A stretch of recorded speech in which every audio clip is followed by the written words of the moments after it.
अंशिका एक प्रतिभाशाली और मेहनती आईएएस अधिकारी थी। वह हमेशा अपने काम में एकदम समर्पित रहती थी और हर हाल में अपने कर्तव्यों को निभाने की कोशिश करती थी। एक दिन उसे एक छोटे से गांव में तैनात किया गया, जहां बहुत सारे प्रशासनिक सुधारों की जरूरत थी। गांव में घबराहट और अजीब घटनाओं के बारे में कई अफवाहें फैल रही थी, लेकिन अंशिका ने इसे महज अंधविश्वास समझकर नजरअंदाज किया। पहला अनुभव। एक रात अंशिका को एक अधिकारी के तौर पर गांव के प्रशासनिक कार्यालय में देर तक काम करना पड़ा। रात के लगभग 12 बजे जब वह अपने दफ्तर के पुराने दस्तावेजों की समीक्षा कर रही थी, तो अचानक कमरे का तापमान घटने लगा। कमरे में अजीब सी हवा चलने लगी और उसके कागजों के बीच कुछ हलचल होने लगी।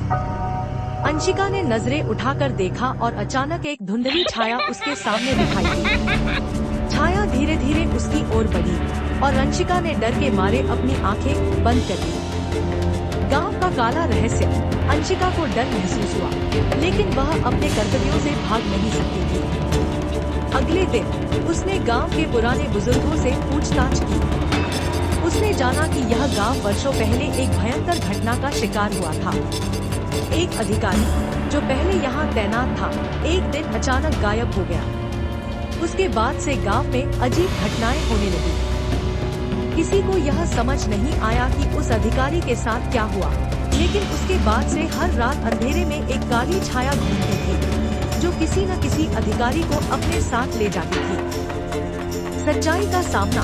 अंशिका ने तय किया कि वह इस रहस्य का हल निकालेगी। एक रात जब सभी लोग सो गए, तो उसने कार्यालय में रात बिताने का निर्णय लिया। जैसे ही रात के 2 बजे वही ठंडी हवा और अजीब घटनाएं शुरू हो गई। अचानक कमरे की लाइट चली गई और घना अंधेरा हो गया। तभी उसने उस काली छाया को फिर से देखा, जो उसकी ओर बढ़ रही थी। अंशिका ने डर के बावजूद उससे सामना किया। उसने छाया से पूछा, तुम कौन हो और क्यों मुझे डराने आए हो? छाया ने उत्तर दिया, मैं वही अधिकारी हूँ जो तुम्हारे सामने खड़ा था। मेरे साथ एक धोखा हुआ था और अब मैं किसी को चैन से रहने नहीं दूंगा। अंतिम संघर्ष। अंशिका ने साहस दिखाया और उस काली छाया से लड़ने का निर्णय लिया। वह समझ गई कि यह आत्मा न सिर्फ उस अधिकारी की थी, बल्कि गांव में एक भूतिया साजिश का हिस्सा।